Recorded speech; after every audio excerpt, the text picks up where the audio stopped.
ঢাকা বিশ্ববিদ্যালয়ের টিএসসি এলাকায় হত্যা করা হয় লেখক ও ব্লগার অভিজিৎ রায়কে।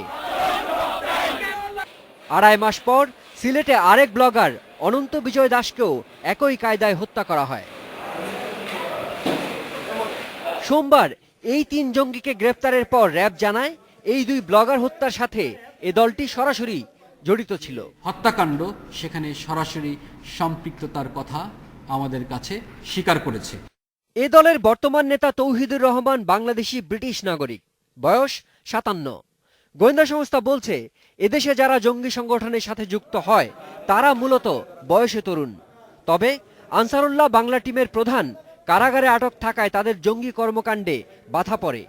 এ অবস্থায় সংগঠনটির হাল ধরতে ব্রিটিশ এ নাগরিক বাংলাদেশে এসে থাকতে পারে বলে মনে করেন গোয়েন্দারা।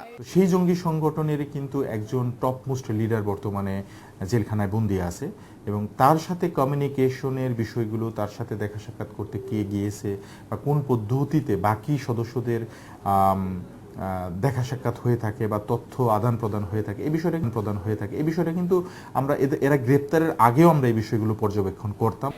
গোয়েন্দা সংস্থা বলছে জিজ্ঞাসাবাদে আনসারুল্লাহ বাংলা টিমের সাথে আল কায়দা সহ অন্য কোনো আন্তর্জাতিক জঙ্গি সংগঠনের যোগাযোগ তৈরিতে ব্রিটিশ এ নাগরিকের ভূমিকা আছে কিনা তা খতিয়ে দেখা হবে। টোটাল সংগঠনটির কোনো সম্পর্ক রয়েছে কিনা বা সে সম্পর্কটা থাকলে কোন মাত্রা, ডিরেক্টলি না ইনডাইরেক্টলি, নাকি শুধুই সাপোর্টার হিসেবে আছে বা তারা তাদের সাথে যোগাযোগের কোনো চেষ্টা করতেছে কিনা বা তাদের একটা শাখা আনার চেষ্টা করতেছে কিনা, লোক পাঠানোর কোনো পরিকল্পনা তাদের আছে কিনা, এই প্রত্যেকটা বিষয় কিন্তু স্বাভাবিকভাবে আমাদের আগেও ছিল। এটা আমাদের আলোচ্য বিষয় বা পর্যবেক্ষণের বিষয়। এদের গ্রেপ্তার হওয়ার পরেও এই বিষয়টা আমাদের মাথায় রয়েছে।